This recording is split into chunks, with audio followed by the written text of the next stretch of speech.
அல்லாஹ்வுடைய அருளால் ஒரு சிறந்த ஒரு இடத்துல ஒரு அன்புக்கு மத்தியில் எல்லாம் நம்மளை ஒன்று சேர்க்கக்கூடிய ஒரு வாய்ப்பெல்லாம் நமக்கு கொடுத்துருக்காங்க.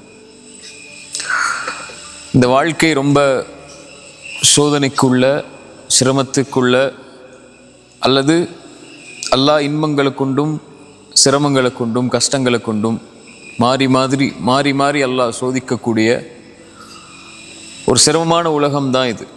அல்லாஹ் இன்பத்தை கொடுத்தாலும் அது ஒரு சோதனை தான், அல்லாஹ் கஷ்டத்தை கொடுத்தாலும் அது ஒரு சோதனை தான்.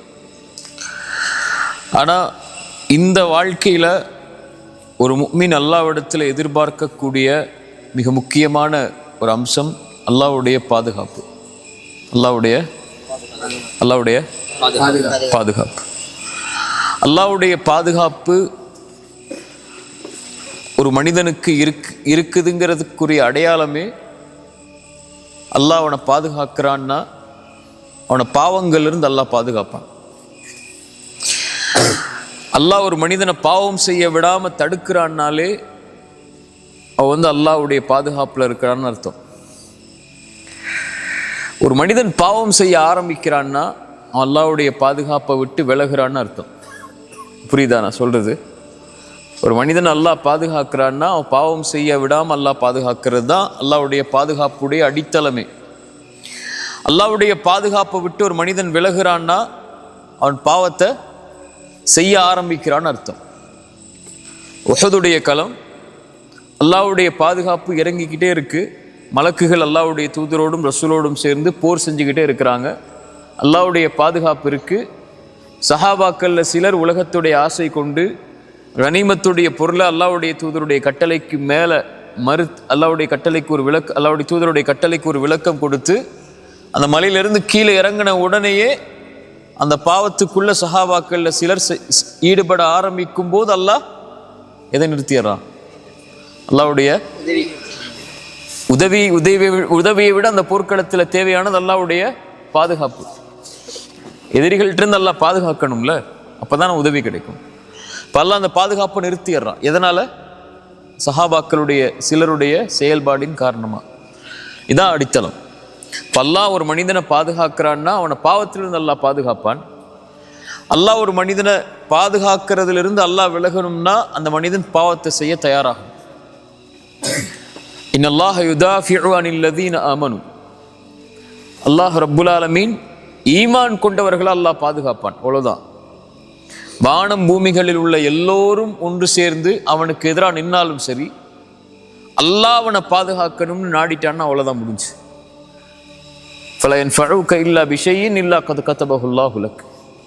மனிதர்கள் ஜின்கள் எல்லாரும் சேர்ந்து ஒரு மனிதனுக்கு நலவை செய்ய நாடினாலும் அல்லாஹ் நாடி இருந்தால் மட்டும்தான் அதை செய்ய முடியும். அதான் நம்ம நம்பிக்கை. லா ஹவுல வலா குவத இல்லா பில்லாஹ். எந்த சக்தியும் இல்லை, எந்த ஆற்றலும் இல்லை அல்லாஹ் அதை நாடாமல், அல்லாஹ் விரும்பாமல். அல்லாஹ் என்ன பாதுகாக்காத வரைக்கும் எந்த பாதுகாப்பும் இல்லை.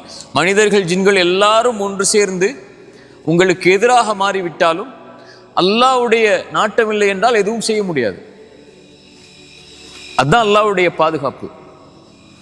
ஒரு மனிதன் பாவத்தில் நுழையும் போது அந்த பாதுகாப்பிலிருந்து விலகிறான். எப்ப அந்த பாவத்தை விட்டு வெளியே வர்றானோ அப்ப அல்லாஹ்வுடைய பாதுகாப்பின் பக்கம் அவன் வர்றான். நூன், யூனுஸ் அலைஹிஸ்ஸலாம். மீன் வயிற்றுக்குள் இருந்தது யார்? யூனுஸ் அலைஹிஸ்ஸலாம். அவங்க ஒரு கட்டளையை மீறதுக்காக அல்லாஹ்வுடைய சோதனைக்கு உள்ளாக்கப்பட்டு ஒரு மீனுடைய வயிற்றுக்குள்ள அந்த இருள சிக்கி கொள்றாங்க. யாரும் இல்லைன்னு தெரிஞ்சிருச்சு அவங்களுக்கு. அவ்வளவுதான், இந்த இருளாயிடுச்சு நம்முடைய வாழ்க்கை. இனிமேல் வெளியேறணும்னு சொன்னா ஒருவனுடைய பாதுகாப்பு வந்தா மட்டும்தான் வெளியேற முடியும். அது எது கொண்டு வரும்? பாவ மன்னிப்பு கொண்டு வரும்.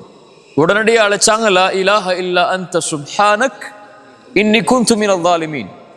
யா அல்லாஹ், வணக்கத்துக்குரியவன் நீ, உன்னை தவிர யாரும் இல்லை, நீ பரிசுத்தமானவன், நான் அநீதம் செய்தவர்களில் ஒருவன். யா அல்லாஹ், என்னை பாதுகாத்துக்கொள். அல்லாஹ் அவர்களை பாதுகாத்தான். மீனுடைய வயிற்றில் இருந்தாலும் அந்த மீனவர்களை, மீனுடைய தீண்டல் எதுவும் இல்லாமல் அல்லாஹ் அவர்களை பாதுகாத்து வெளியே கொண்டு வந்தார். ஒரு சிரமம், ஒரு கஷ்டம், ஒரு இன்னல், உங்களுடைய ஒரு சோதனை உங்களுடைய வாழ்க்கையில வருது, அது உங்களுடைய பாவங்களின் காரணமா வருது. அல்லாஹ்வுடைய பாதுகாப்பிலிருந்து நீங்க நீங்கிறதா இருந்தாலும் யா அல்லாஹ் வெளியே வர்றேன்னு சொன்னா போதும், அல்லாஹ் உங்களை பாதுகாத்துக் கொள்வான். நபி யூனுஸை அல்லாஹ் பாதுகாத்ததன் போல் அல்லாஹ் நபித்தோழர்களை அல்லாஹ் உஹதுக்கு பிறகு அல்லாஹ் பாதுகாத்ததை போல், அல்லாஹ்வுடைய தூதரை அல்லாஹ் பாதுகாத்ததை போல், நபி மூசாவை அல்லாஹ் பாதுகாத்ததை போல், சரியா, நபி யூசுஃபை அல்லாஹ் பாதுகாத்ததை போல் அல்லாஹ் அவர்களை பாதுகாக்க வேண்டும் என்று நாடிவிட்டால் அல்லாஹ் ரப்புல் ஆலமீன் அவர்களை பாதுகாத்துக் கொள்வார். அல்லாஹ்வுடைய பாதுகாப்பிலிருந்து யா அல்லாஹ் என்னை விலக்கிறாதங்கிற துஆவத்தான் ரசூலுல்லாஹி ஸல்லல்லாஹு அலைஹி வஸல்லம் காலையிலேயும் மாலையிலேயும் ஓதுனாங்க. யா அல்லாஹ் மேலிருந்து பாதுகாத்துக்கொள், யா அல்லாஹ் கீழிருந்து பாதுகாத்துக்கொள், யா அல்லாஹ் என்னுடைய இடதுபுறத்தில் பாதுகாத்துக்கொள், யா அல்லாஹ் என்னுடைய வலதுபுறத்தில் பாதுகாத்துக்கொள், யா அல்லாஹ் என்னுடைய முன்னால் பாதுகாத்துக்கொள், யா அல்லாஹ் என்னுடைய பின்னால் பாதுகாத்துக்கொள். ரசூலுல்லாஹி ஸல்லல்லாஹு அலைஹி வஸல்லம் காலையில் ஓதக்கூடிய துஆக்கள்ல மிக முக்கியமான துஆ அது. ஃபாத்திமா ரலியல்லாஹு அன்ஹா ஒரு சிரமத்தின் போது வரும்போது அல்லாஹ்வுடைய தூதர் ஸல்லல்லாஹு அலைஹி வஸல்லம் சொன்னாங்க, யா ஃபாத்திமா இந்த துஆவை காலையிலும் மாலையிலும் ஓது. யா ஹய்யு யா கய்யூம், உயிர் உள்ளவனே நிலையானவனே, அஸ்தகீது பிரஹ்மதிக், அஸ்தகீது பிரஹ்மதிக், உன் அருளை கொண்டு நான் பாதுகாப்பை தேடுகிறேன், பாவ மன்னிப்பை தேடுகிறேன், பாதுகாப்பை தேடுகிறேன். அஸ்தகீது பிரஹ்மதிக் அஸ்லிஹ் லீ ஷஅனி குல்ல, என்னுடைய முழுமை அனைத்தையும் சீராக்கி விடு. வலா தக்கில்னி இலா நஃப்ஸி தர்ஃபத ஐன். அல்லாஹு அக்பர். என்னை என் கண் சிமிட்டும் நேரத்திற்கு கூட என்னிடத்தில் என்னை ஒப்படைத்து விடாதே. நான் என்கிட்ட ஒன்றும் இல்லையா அல்ல, நீ என்னை விட்டு விலகிட்டா என்ன செய்ய முடியும்? அந்த கண் சிமிட்ட நேரத்தில் கூட என் கூட இருந்துரு.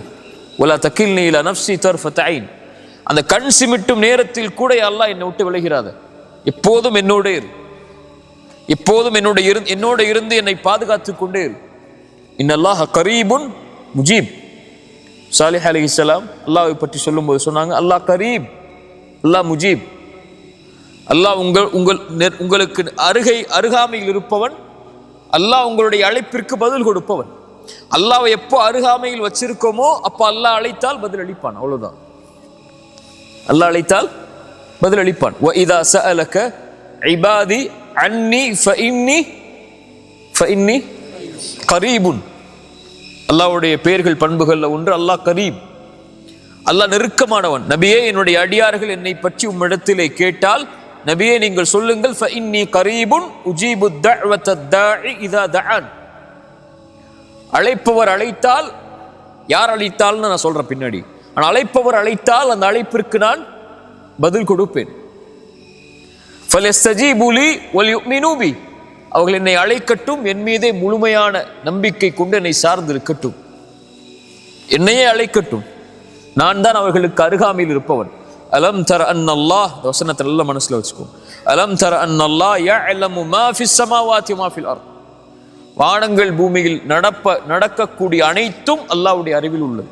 உங்க வாழ்க்கையில் நடக்கக்கூடியது, நடந்தது, முன்னால் நடந்தது, பின்னால் நடக்க இருப்பது, உங்களுடைய கடைசி நிமிடத்தில் உங்களுடைய கண் மூடும் வரையில் உள்ள எல்லா செயலும் அல்லாஹ்வுக்கு தெரியும். அலம் யஅலம் அன்னல்லாஹ் யஅலமு மா ஃபிஸ் ஸமாவாதி வ மா ஃபில் அர்த். அல்லாஹ் உங்களுக்கு எல்லாவற்றையும் உங்களுடைய வாழ்க்கையில் அறிந்தவன். மா யகூனு மின் நஜ்வா ஸலாஸத்தின் இல்லா ஹுவ ராபிஉஹும் வலா ஹம்ஸத்தின் இல்லா ஹுவ சாதிஸுஹும் வலா அத்னா மின் தாலிக் வலா அக்ஸர் இல்லா ஹுவ மஅஹும் ஐனமா கானு. நீங்கள் 3 பேர் இருந்தால் 4ஆம் அவராக அல்லாஹ் இருக்கிறார். நீங்கள் 4 பேர் இருந்தால் 5ஆம் அவராக அல்லாஹ் இருக்கிறார். நீங்கள் குறைவாகவோ கூடுதலாகவோ எந்த எண்ணிக்கையில் உங்களோடு யார் இருந்தாலும் இல்லை என்றாலும் அல்லாஹ் இருக்கிறார். யாரோட அல்லாஹ் இருப்பார்? ரசூலுல்லாஹி ஸல்லல்லாஹு அலைஹி வஸல்லம் சொன்னாங்க, மன் ஆதா லி வலியன் ஃபக்கத் ஆதன்துஹு பில் ஹர்ப். யார் என் நேசனை புறக்கணிப்பாரோ அவருக்கு எதிராக நான் போரை பிரகடனம் செய்வேன். அவர் யார்? என்னை ஃபர்தான வணக்க வழிபாடுகளை கொண்டு என்னை நெருங்கிக் கொண்டே இருப்பார். அது மட்டுமல்லாமல் தொடர்ச்சியாக அதோடு சேர்த்து உபரியான வணக்க வழிபாடுகளையும் செய்து கொண்டே இருப்பார், நான் அவரை நேசிக்கும் வரை. நான் அவரை நேசிக்கும் வரை, என் நேசத்திற்காக அதை செய்து கொண்டே இருப்பார், நான் அவரை நேசிக்கும் வரை.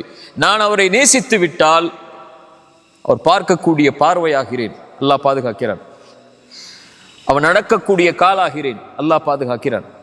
அவன் விரிக்கக்கூடிய கரமாகிறேன், அல்லாஹ் பாதுகாக்கிறான். வ இதா சஅலனி, அவர் கேட்டால் லஉதியன்ன. யார் கேட்டால்? அவன் கேட்டால். ஃபலஸ்தஜீபு லீ, நபியே என் அடியார்கள் என்னை பற்றி கேட்டால் அந்த அடியார்கள் அல்லாஹ்வுடைய நேசர்கள் அவர்கள் கேட்டால் அல்லாஹ் கொடுப்பான். லவ்அத்தியன்னஹு வ இன் இஸ்தஆதனி, பாதுகாப்பை தேடினால் லவ்ஈதன்னஹு, அவரை நான் பாதுகாப்பேன். சுப்ஹானல்லாஹ். அல்லாஹ்விற்கு எதுவும் சிரமம் இல்லை, அல்லாஹ்வை எதுவும் தடுமாறச் செய்யாது. ஒரு இறை நம்பிக்கை கொண்ட அடியானுடைய உயிரை கைப்பற்றும் போதுதான் அல்லாஹ் தடுமாறுகிறான் என்று ஸல்லல்லாஹு அலைஹி வஸல்லம் சொன்னார். அவனுக்கு வரக்கூடிய அந்த வேதனை அல்லாஹ்வுடைய அல்லாஹ்வை தடுமாற வைக்கிறது. அல்லாஹ்வுக்கு தடுமாறக்கூடிய குணம் அல்ல, அந்த தடுமாற்றம் அல்லாஹ்வுடைய அன்புடைய வெளிப்பாடு. ரசூலுல்லாஹி ஸல்லல்லாஹு அலைஹி வஸல்லம் சொன்னாங்க, அல்லாஹ் அவரை பாதுகாப்பான். அல்லாஹ் ஹஃபீஸ், அல்லாஹ் பாதுகாப்பவன். நம்முடைய வாழ்க்கையில் நமக்கு தேவையான மிகப்பெரிய அம்சம், நம்ம சந்திக்கக்கூடிய எல்லா நிகழ்வுகள்லையும் சந்தோஷமா இருந்தாலும் துக்கமா இருந்தாலும் ஒரு முஃமினுக்கு தேவை அல்லாஹ்வுடைய பாதுகாப்பு. அதான் ஸல்லல்லாஹு அலைஹி வஸல்லம் சொன்னாங்க, அஜபல் லி அம்ரில் முஃமின், ஒரு முஃமினுடைய காரியம் என்னை ஆச்சரியப்படுத்துகிறது. அவனுக்கு ஏதாவது நலவு நடந்தால் அல்லாஹ்வை புகழ்கிறான், ஏதாவது சோதிக்கப்பட்டால் என்ன செய்கிறான்? அவன் பொறுமையாகிறான். என்ன பொறுமையாகிறான்? சரி அல்லாஹ் கொடுத்துட்டான், என்ன பண்றது, பொறுமையா இருப்போன்னு இல்லை, இது அல்லாஹ்வுடைய விதி, அதை நான் ஏற்றுக்கொள்கிறேன் என்று பொறுமையாகிறான். அந்த இரண்டும் அவனுக்கு நலவாகிறது என்று ஸல்லல்லாஹு அலைஹி வஸல்லம் அதனால தான் சொன்னாங்க. சரியா? இப்போ இந்த வாழ்க்கை நம்ம எதிர்நோக்கக்கூடிய காலம், நம்ம முன்னாடி இருக்கக்கூடிய இந்த வாழ்க்கை மிக சோதனைக்கும் சிரமங்களுக்கும் இன்னல்களுக்கும் எதிர்ப்புகளுக்கும் எல்லாவற்றுக்கும் உள்ளாகும். இதில் நீங்கள் யாருடைய பாதுகாப்பை எடுத்துக்கொள்ள வேண்டும் என்பது உங்களுடைய கரத்தில் தான் இருக்குது. மனிதர்களாகிய நம்ம இடத்துல எதுவும் இல்லை, இது வெறும் உடல். இதில் இருக்கக்கூடியது தஈஃபன், ரொம்ப பலகீனமான ஒரு சக்தி. அஹுலிக்கல் இன்சானு தஈஃபா, இவ்வளோ பலமுள்ள ஒரு மனிதன் நினச்சி கொண்டு இருக்கக்கூடிய ஒருத்தனுக்கு ஒரு சின்ன ஒரு காய்ச்சல் வந்தால் படுத்துடுறான் இல்லையா? ஒரு சின்ன ஒரு நோய் வந்தால் முடங்கிடுவோம். ஒரு சின்ன வலி வந்தால் அந்த வலியுடைய காரணம் உள்ள உறுப்புகளுடைய சோர்வென்றால் அவ்வளவுதான், அவனுடைய வாழ்க்கை அதோடு முடங்கிடும். அல்லாஹ் அவனை பாதுகாக்கணும். காலையில் பாதுகாக்கணும், மாலை பாதுகாக்கணும், இரவுல பாதுகாக்கணும், அவனுடைய உறக்கத்தில் பாதுகாக்கணும், அவனுடைய தொழிலில் பாதுகாக்கணும், அவனுடைய கல்வியில் பாதுகாக்கணும், செல்வத்தில் பாதுகாக்கணும், அவனுடைய குடும்பத்தை பாதுகாக்கணும். இவ்வளவு பாதுகாப்புக்கும் யாரை அவனை அழைக்க வேண்டியிருக்கு? அல்லாஹ்வை அவன் அழைக்க வேண்டியிருக்கு. சரியா? இப்போ அல்லாஹ்வுடைய பாதுகாப்பு அல்லாஹ்விடத்தில் அதிகம் நம்ம கேட்கணும். அதுதான் நம்முடைய சிரமங்கள் சோதனைகள்லேருந்து நம்மளை வெளியே கொண்டு வந்து நம்முடைய வாழ்க்கையில் இருக்கக்கூடிய எல்லா விஷயங்கள்லேருந்து நம்மளை பாதுகாக்கும். அல்லாஹ்வை நம்மளோட வச்சிருக்காம நம்ம யாரை நம்மளோட வச்சிருந்தாலும் அதில் பிரயோஜனம் இல்லை. அல்லாஹ்வை நம்மளை வச்சிருக்கோவா இல்லையா நம்முடைய செயல்பாடு தான் நமக்கு முடிவு செய்யும். ஒரே ஒரு விஷயம் இருந்தால் போதும். நல்லா கேட்டுக்கோங்க, எனக்கு சொல்கிறேன், ஒரே ஒரு விஷயமே உங்களுடைய வாழ்க்கையில் இருந்தால் போதும். அல்லாஹ் உங்களை பாதுகாத்துக்கிட்டே இருப்பான். அந்த பாதுகாப்புலேருந்து நீங்கள் விலகவே மாட்டீங்க. அந்த ஒரு விஷயத்தை மட்டும் உங்களுடைய மௌத்து வரைக்கும் நீங்கள் கடைபிடிச்சிங்கன்னா போதும். ஃபஜ்ர் தொழுங்க. ரசூலுல்லாஹி ஸல்லல்லாஹு அலைஹி வஸல்லம் சொன்னாங்க, யார் ஃபஜ்ரை தொழுவாரோ அவர் அல்லாஹ்வுடைய பாதுகாப்பில் இருப்பவர். அல்லாஹ்வுடைய பாதுகாப்பில் இருப்பவரை எதுவும் தீண்டாது. ரசூலுல்லாஹ்வுடைய வார்த்தை இல்லையா? இப்போ காலையில் எழுந்து அவன் அல்லாஹ்வுக்காக என்ற காலத்தை அந்த குளிருள்ள நேரத்திலையும் வெளிச்சமில்லாத அந்த நேரத்திலையும் நடந்து போய் அல்லாஹ்வுக்காக நிறைவேற்றக்கூடியவருக்கு ரசூலுல்லாஹி ஸல்லல்லாஹு அலைஹி வஸல்லம் சொன்னாங்க, யார் இரவுடைய அந்த இருள்களில் நடந்து கொண்டு பள்ளியை நோக்கி சென்று தொழுகை நிறைவேற்றுவாரோ பின்னூரி தாம் யௌமல் கியாமா, மறுமையில் அவர் வெளிச்சத்தோடு வருவார். அல்லாஹ் அவரை பாதுகாக்கிறான். யார் ஃபஜ்ரை தொழுவாரோ அவரை அன்றைய தினம் முழுவதும் அவர் அல்லாஹ்வுடைய பாதுகாப்பில் இருப்பவர். அல்லாஹ்வுடைய பாதுகாப்பில் இருப்பவரை யாரும் எதுவும் அவரை செய்யாது. சோதனை வந்தா கூட அவருக்கு பெருசா தெரியாது. அந்த சோதனை அல்ஹம்துலில்லாஹ் அல்லாஹ் என்ன சோதிக்கிறான்னு நினைச்சிட்டு போயிடுவார். குறை சொல்ல மாட்டார், கை சேதப்பட மாட்டார், என்னடா வாழ்க்கைன்னு சொல்ல மாட்டார். அல்லாஹ் என்ன சோதிக்கிறான் அப்படின்னு சொல்லி அவர் அல்லாஹ்வுடைய விஷயத்தை பொருந்திக் கொள்வார். அஜபல் லி அம்ரில் முஃமின், அவருக்கு அதுவும் நலவா இருக்கும். அல்லாஹ் அவருக்கு அவர் சந்திக்கக்கூடிய சோதனையை விட சிறந்த ஒன்றை அல்லாஹ் கொடுத்துருவான். அல்லாஹ்வுடைய பாதுகாப்புல இருக்கிறவருக்கு நலவு வந்தாலும் அல்ஹம்துலில்லாஹ் அல்லாஹ் என்னை பாதுகாத்து இதை கொடுத்திருக்கிறான்னு சொல்லுவான். சரியா? அல்லாஹ்வுடைய பாதுகாப்புங்கிறது மிக முக்கியமானது. அதான் எனக்கும் உங்களுக்கும் நான் சொல்றது, அல்லாஹ்வுடைய பாதுகாப்பை கேட்டுக்கிட்டே இருக்கணும். அல்லாஹ்ட்ட யா அல்லாஹ் என்னை பாதுகாத்துரு. ரசூலுல்லாஹி ஸல்லல்லாஹு அலைஹி வஸல்லம் ஃபாத்திமா அவங்களுக்கு சொன்ன துஆ தான், மறுபடியும் சொல்றேன், யா அல்லாஹ் என்னை விட்டுறாத, என்னுடைய இடத்துல என்னை விட்டுட்டு போயிடாத, யா அல்லாஹ் என் கண் சிமிட்டுற நேரத்தில் கூட என்னை விட்டுறாத, என் கூடவே இரு அப்படின்னு அல்லாஹ்விடத்துல கேட்டுக்கிட்டே இருக்கணும். அல்லாஹ் நம்மளை பாதுகாத்தான்னா நம்ம இந்த உலக வாழ்வு முழுவதும் பாதுகாக்கப்படுவோம். அல்லாஹ் நம்மளை பாதுகாத்தானா நம்முடைய மரண நேரம் பாதுகாக்கப்படும். அல்லாஹ் நம்மளை பாதுகாத்தானா கபருடைய அந்த நிலைமை பாதுகாக்கப்படும். அல்லாஹ் நம்மளை பாதுகாத்தானா மஹ்ஷர்ல எழுப்பப்படும் போது பாதுகாக்கப்படுவோம். அல்லாஹ் நம்மளை பாதுகாத்தானா அல்லாஹ் அரிசியுடைய நிழல்ல நம்மளை பாதுகாப்பான். அல்லாஹ் நம்மளை பாதுகாத்தானா அருமையுடைய விசாரணையில் அல்லாஹ் பாதுகாப்பான். அல்லாஹ் நம்மளை பாதுகாத்தானா சிராத்துடைய பாலத்தில் அல்லாஹ் பாதுகாப்பான்.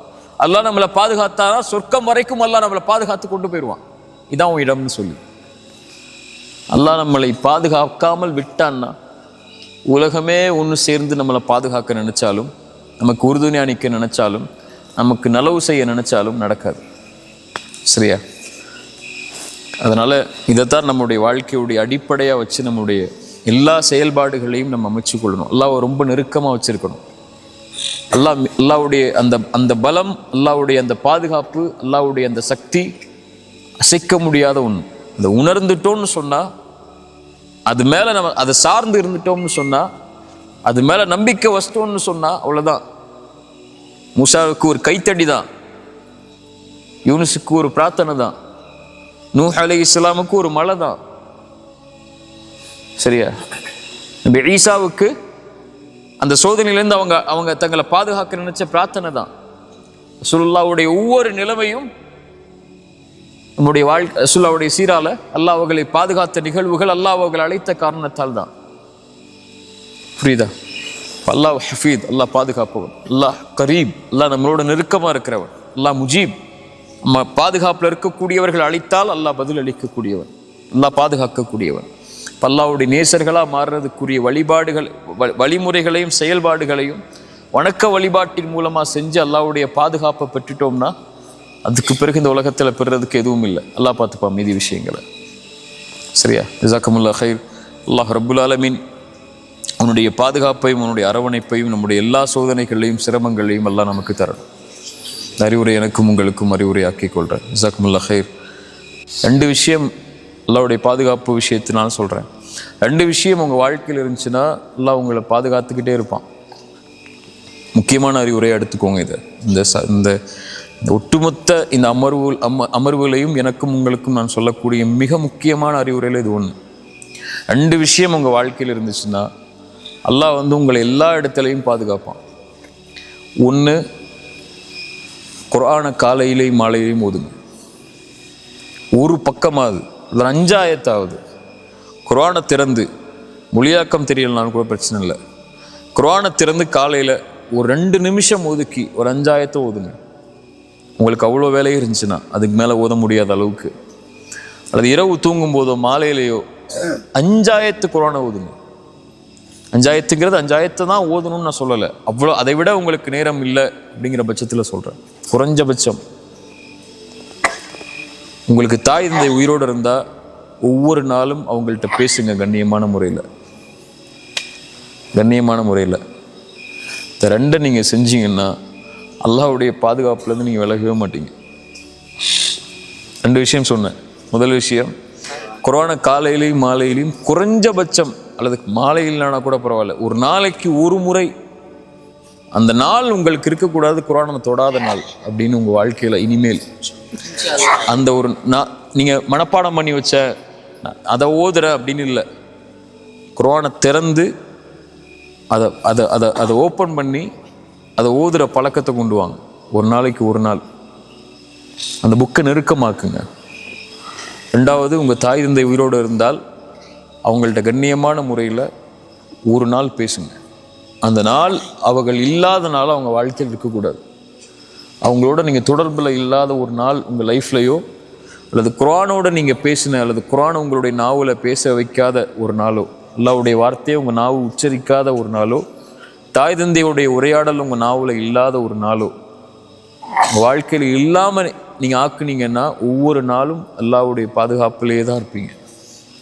இந்த 2ஐ விட ஒரு பெரிய அமல் எனக்கு தெரியலை.